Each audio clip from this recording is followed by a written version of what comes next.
जिस आदमी के पीछे मौला अली नमाज पढ़ते हैं वो बंदा तुझे कबूल क्यों नहीं? जिस अबू बकर सिद्दीक के पीछे वो नमाजें पढ़ते हैं तुझे क्यों नहीं कबूल? जिस उमर के वो मुशीर बनते हैं तुझे क्यों नहीं हजरत उमर कबूल?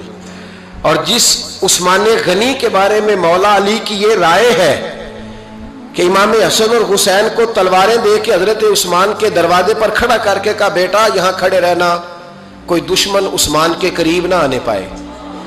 तो जिस उस्मान के हजरत अली मुहाफिज हैं तुझे वो उस्मान क्यों कबूल नहीं?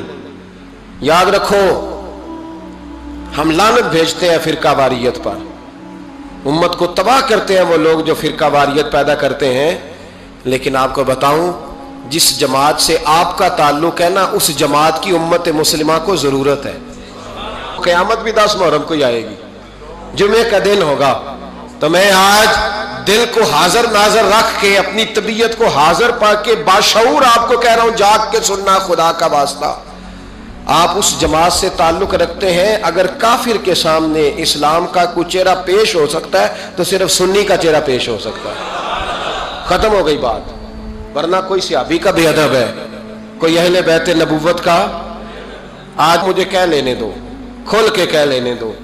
लोग दलीलें देते फिरते हैं, कहते हैं जी एक वो पेंट कोट वाला मौलवी है, उसने ऐनक भी लगाई है, दाढ़ी भी रखी है, पेंट कोट भी पहनता है, उसने जी 1500 बंदा एक दिन मुसलमान कर दिया, एक दिन 1000 मुसलमान कर दिया। पर पता है वो बदबख्त कहता क्या है? वो कहता है अमीरुल मोमिनीन यजीद रदी अल्लाह ताला अन्हु, मैं क्या करूं उसके 1500 मुसलमान को या 2000 उसके कलमा और वो जी बड़ी दलीलें देता है। वो दलीलें संभाल के रखे, वो दलीलें जो जी बड़े लोग उसके साथ होते हैं। तो करबला के मौके पर ज्यादा लोग यजीद के साथ थे, ज्यादा लोग, हम कसरत के कायल नहीं, हम हक के कायल हैं। हम अब छोड़ दो बात, दलाइल की तरफ आओ। अजीब तमाशा है। और एक मौलवी साहब उसकी हिमायत कर रहे थे, कहते नहीं बंदा ठीक है, वो भूल गया था, असल में कसूर उबैदुल्लाह इब्ने ज़ियाद का था, असल में गलती अमर बिन साद की थी, तो यजीद को ज्यादा इल्जाम नहीं देना चाहिए। मैंने कहा बड़ी तुम्हारी करीबी रिश्तेदारी है यजीद के साथ, तो अल्लाह से दुआ क्यों नहीं मांगते कि तुम्हारा हशर यजीद के साथ करे? मांगनी चाहिए ना दुआ। क्या ख्याल है आपका? हम अल्हम्दुलिल्लाह जुमे वाले दिन मस्जिद में बैठ के दुआ करते हैं, या अल्लाह हमारा हशर इमाम हुसैन के गुलामों में करना।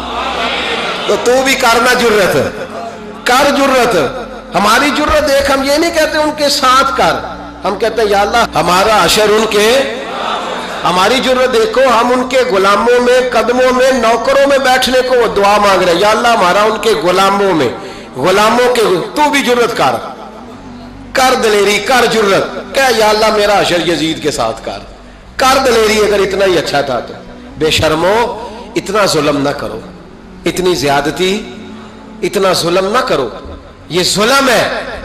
इमाम हुसैन जुमे वाले दिन खुतबा पढ़ने लगे, जुमे से पहले इमाम हुसैन ने खुतबा पढ़ा और आपने एक जुमला कहा जो हमेशा याद रखा जाएगा। आपने फरमाया यजीद को जाके बता दो कि मुझ जैसा तुझ जैसे की बैत नहीं कर सकता। ओ क्या फिक्रा है इमाम अली मकाम का। फरमाने लगे मुझ जैसा तुझ जैसे की बैत, और आप फरमाने लगे बताओ इस वक्त पूरी दुनिया में कोई नबी का नवासा मौजूद है मेरे सिवा? हजरत आदम से लेकर मुस्तफा करीम तक इस वक्त पूरी दुनिया में कोई नबी का नवासा है? और फरमाया अगर मैं ही हूं पूरी कायनात में, लोग कहते हैं फलाना लामा साहब की तबलीग बड़ी है, हमसे बड़ा कौन होगा तबलीग की बात करने वाला? लेकिन डरो अल्लाह से, डरो, गुमराह न करो कौम को। यहां तबाही उतर गई है, कोई बड़ी दाढ़ी रख के माज़ अल्लाह ताला अहले बैत के बारे में बकवास करता है, और कोई बिल्कुल दाढ़ी मुंडा के नंगा सर करके मिंबरों पे नाचता है और सहाबा के बारे में बकवास करता है। मेरे मुस्तफा के पास अगर अबू बकर आए हैं तो वो भी शान वाले हैं, और अगर बीबी आयशा सिद्दीका उनके बिस्तर पे रही है तो वो भी शानों वाली है। मौला अली शेर खुदा के बारे में जो बात करे पक्का बेईमान है। अजीब तमाशा लग गया है जी। जो रब नबी पाक के जिस्म के करीब मक्खी नहीं आने देता, वो गंदा बंदा हुजूर के करीब आने देता है? अजीब तमाशा है। उम्मत को तबाह कर रहे हो, काफिर को मौका दे रहे हो ये कहने का कि तुम्हारे नबी के पास बैठने वाले ठीक नहीं थे। अगर हुजूर के पास बैठने वाले ठीक नहीं थे तो बाद वाले कैसे ठीक हो गए? تو یہ باز آنا چاہیے ان بے شرموں کو، یہ امت میں تفرقہ ڈالتے، بے حیائی کرتے ہیں۔ سنو اور یاد رکھو، حضرت امام حسین نے خطبہ پڑھا نا جب جمعے والے دن، فرمایا مجھے پہچانو تو میں کون ہوں؟ تو عمر بن سعد بولا، پکے نمازی بولے۔ عمر بن سعد کہنے لگا حسین جلدی کر، ہمارا جمعہ لیٹ ہو رہا ہے۔ بلے ہو نمازیو، جلدی کر ہمارا، آئے ہائے کیا نماز ہے! یعنی نبی پاک کے نواسے کو شہید کریں گے اور شہادت کے بعد جمعہ پڑھیں گے اور نماز میں کہیں گے اللہم صلی علی محمد و علی آل محمد۔ ان کو شہید کر کے قتل کر کے جمعے کا خطبہ دیا جا رہا ہے اور نماز پڑھی جا رہی ہے اللہم صلی علی محمد و علی۔ تو میرا سنی بڑا بھولا ہے، کہتا ہے جی وہ زیادہ نمازیں پڑھتے ہیں۔ تو زیادہ نمازیں تو عمر بن سعد بھی پڑھتا تھا، تو بھولا۔ او خدا کے دیکھیں نا، جتنی نماز کی اخلاق کی بات شاید میں کرتا ہوں، آپ کو جماعت میں کم لوگ ملیں گے، لیکن یاد رکھنا نماز عقیدہ نہیں، روزہ عقیدہ نہیں، عقیدہ حسین ہے، عقیدہ حسن ہے، عقیدہ علی ہے، عقیدہ عثمان غنی ہے، عقیدہ عمر فاروق ہے۔ میں اس شخص کو کیا کروں؟ مجھے اس شخص کی کیا ضرورت ہے جو ممبر پہ بیٹھ کے کہتا ہے حسین ابن علی باغی تھے؟ وہ شخص، اس کی نماز روزہ حج زکات دیکھا جائے گا؟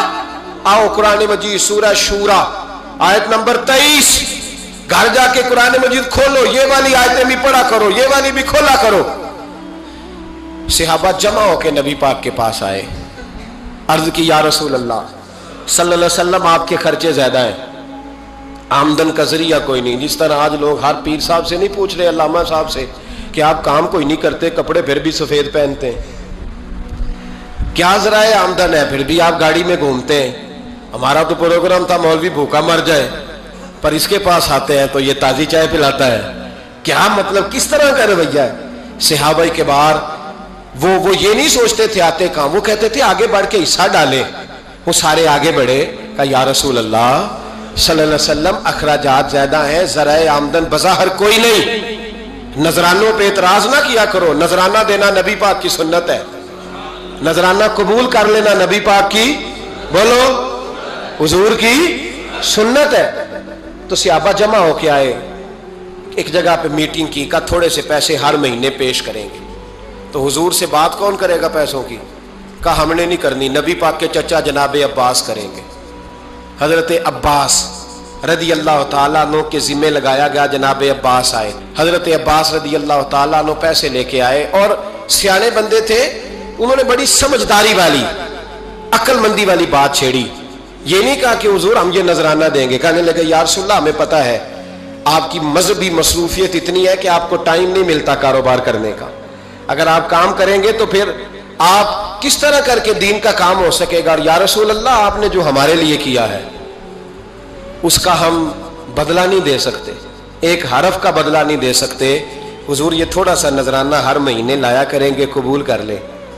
نبی پاک کے سامنے رکھا ہی تھا کہ اللہ کا قرآن بول پڑا، کا کل لا اسألکم علیہ اجرا، محبوب ان سے فرما دو کہ میں نے تمہارے لیے بڑی تکلیف سہی ہے، پر میں تم سے کوئی اجر نہیں مانگتا، تم سے کوئی اجر نہیں مانگتا، ہاں اگر تم نے کچھ کرنا ہے الا المودۃ فی القربى، تو میرے قریبیوں سے پیار کرتے رہنا، میری ختیجہ سے پیار کرنا، میری عائشہ کا ادب کرنا، میرے قریبیوں کا احترام کرنا۔ یا رسول اللہ ازواج تو گھر میں ہے ہی، قریبی کوئی اور بھی خاص ہے جس کا ادب کرنا ہے؟ تو نبی پاک نے فرمایا ہاں علی، فاطمہ، علی اور فاطمہ کی اولاد، فرمائے ان کا ادب کرتے رہنا، اس کا مطلب یہ ہوگا کہ تم نے میرے ساتھ بڑا ہی اچھا سلوک کیا ہے۔ کہا ان کا ادب کرنا، جناب علی، سیدہ فاطمہ، اور دونوں کی ان کا ادب کرنا فرائض دین، اہل بیت کا ادب کرنا فرائض۔ کچھ لوگ کہتے ہیں کچھ لوگ جی سید بن گئے ہے نہیں، پر تو میں کہ جڑے بن گئے نا انہوں نے اللہ آپ ہی پوچھ لے گا، تو ادب کر، جڑے بن گئے نے اللہ۔ شیخ الاسلام والمسلمین حضرت خواجہ قمر الدین سیالوی رحمت اللہ تعالی علیہ، دو بندے خواجہ صاحب سے ملنے آئے تو ان کو پتا تھا کہ خواجہ صاحب سیدوں کا بڑا احترام کرتے ہیں، تو دو بندے آ گئے کچھ لینے کچھ مانگنے، تھے فرار دونوں، टांगे से उतरे तो सियाल शरीफ के रास्ते में दरमियान में प्रोग्राम बनाया कि सुना है ख्वाजा साहब सैयदों का बड़ा अदब करते हैं, सैयद ना बन जाए। बन भी जाते हैं ना लोग, वो सैयद ना बन जाए, तो ठीक है जी बन जाओ, बन गए सैयद। ख्वाजा साहब को किसी ने अंदर जाके बताया 2 सैयद आए हैं, तो ख्वाजा साहब इस तरह दौड़े कि ना जूता ना सर पे टोपी, दौड़ के आए। शेखुल इस्लाम ख्वाजा साहब ने हाथ चूमे, नजराना दिया, 2-3 थैले भर के दिए लंगर के। जब वो जाने लगे ना तो ख्वाजा साहब उनके साथ बाहर तक आए, जहां उन्होंने सैयद होने का प्रोग्राम बनाया था वहां तक साथ आए, उनको रवाना किया। उनमें से एक बंदा खुद ही बोल पड़ा, कहने लगा हुजूर यहां लोग दरवाजे तक छोड़ने आते हैं या गाड़ी तक?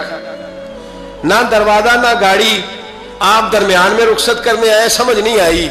तो ख्वाजा साहब फरमाने लगे तुम यहीं सैयद बने थे, यहां तक अदब करना जरूरी था। यहां तुम सैयद बने थे, यहां तक अदब करना, पीछे तुम सैयद नहीं हो तो मैं कैसे अदब करूं? जहां तक तुम सैयद हो वहां तक अदब करना। और मेरे आला हजरत ने अकीदा दिया, कहने लगे तेरी नस्ल पाक में है बच्चा बच्चा नूर, तेरी नस्ल पाक में है बच्चा बच्चा नूर का, तू है ऐने नूर तेरा सब घराना नूर का। तो मियां साहब ने इसकी वजाहत भी की। मियां साहब से कहा हुजूर अदब करता कौन है? सारे तो अदब करते नहीं। तो मैं दूर नहीं ना जाता, पुराने मुहद्दिसीन नहीं पूछता, ये कश्मीर में मियां मोहम्मद बख्श साहब से पूछ लेते हैं हुजूर अदब करता कौन है? तो मियां साहब फरमाने लगे असला नाल जे नेकी करिए। किना नाल? असला नाल जे नेकी करिए तो नस्ला ताक नहीं भुल दे। हाँ बेअसला नाल नेकी करिए तो फुल कंडिया नाल तुल दे। बेअसला फरमाने लगे जो असल होगा ना इखलाक का, किरदार का, खानदान का असल, वो हमेशा मुस्तफ़ा के सहाबा का भी एहतराम करेगा और अहले बैत नबूवत का भी इनका अदब करे। सुने नबी पाक ने क्या फरमाया, तिरमिजी में हदीस है, नबी पाक ने खुतबा हुज्जतुल विदा दिया। लोग हमें कहते हैं नमाज रोजा हज ज़कात इससे आगे ना जाओ, हुजूर ने खुतबा दिया, फरमाया मैं तुम्हें 2 चीजें दे के जा रहा हूं, अगर थाम के रखोगे तो गुमराही तुम्हारे पास नहीं आएगी। या रसूलल्लाह कौन कौन सी? फरमाने लगे एक मैं तुम्हें कुरान दे के जा रहा हूं, दूसरा अपना खानदान दे के जा रहा हूं। इनको थाम के रखना, गुमराही कभी तुम्हारे पास, इनको थाम। सुनो हजरत उसामा बिन ज़ैद रदी अल्लाह ताला, हजरत उसामा आप फरमाते मुझे नबी पाक से कोई काम था, ये भी तिरमिजी की हदीस है। कहते हैं मैं हुजूर से मिलने गया तो मैंने ना हुजूर से बात छेड़ी, नबी पाक से मैंने जिक्र छेड़ा। जब वो बात मैंने करनी शुरू की ना तो हुजूर ने चादर ओढ़ी हुई थी, बुक्कल जिसको मारते हैं, कहते हैं चादर ओढ़ी हुई थी। तो नबी पाक की ना चादर में 2 चीजें हरकत कर रही। तो जनाब उसामा बिन ज़ैद रदी अल्लाह ताला अन्हु फरमाते हैं बात करते करते मेरी तवज्जो जब उधर गई तो मैं असल बात ही भूल गया। मैं कहना कुछ चाह रहा था, मेरी जुबान से कुछ निकल रहा था, क्योंकि जब तवज्जो बट जाती है ना, इसलिए तवज्जो बट जाए तो फिर लफ्जों का हुस्न बरकरार नहीं रहता। तो जनाब उसामा बिन ज़ैद कहते हैं मैं कहना कुछ चाह रहा था, मेरे मुंह से निकलता कुछ और था। तो सरकार समझ गए। तो हुजूर सल्लल्लाहु अलैहि वसल्लम मुस्कुरा के कहने लगे भूल गए हो ना बात? तो मैंने कहा हुजूर भूल गया हूं। तो कहते मैं भी इनसे कब से कह रहा हूं कि बाद आ जाओ, लेकिन ये नहीं आ रहे। कहते मैं और परेशान हुआ कि ये किन से हुजूर कह रहे हैं। तो नबी पाक ने चादर मुबारक को खोला, एक बगल से इमाम हसन निकले, दूसरे से इमाम हुसैन निकले। यहां भी मुल्ला परेशान है, बड़ी टेंशन में है। कहता है जी हर नाना ही अपने नवासों से प्यार करता है। तो मैंने कहा बेवकूफ, ये आम नाना नहीं, ये वो वाले नाना है जिनके बारे में अल्लाह कहते हैं वमा यंतिकु अनिल हवा इन हुवा इल्ला वह्यु यूहा। फरमाया मेरे महबूब उतनी देर तक बोलते नहीं जब तक मैं हुक्म नहीं कर देता। तो इमाम हसन और हुसैन का प्यार भी अल्लाह का हुक्म था, इसलिए हो रहा था। फरमाते जब नबी पाक की बगलों से वो दोनों निकले ना तो मैंने हुजूर की आंखों में चमक देखी, नूर देखा। और जैसे बंदा किसी से प्यार करता है तो चेहरा भी बता नहीं रहा होता, आजकल की जुबान में कहते हैं बॉडी लैंग्वेज, उसकी बॉडी लैंग्वेज भी बताती है कि ये जो बात कर रहा है ना ये तारी है। तो महबूब फरमाने लगे उसामा ये दोनों मेरे बेटे हैं, ये दोनों मेरे बेटे हैं, क्योंकि मेरी बेटी के बेटे हैं।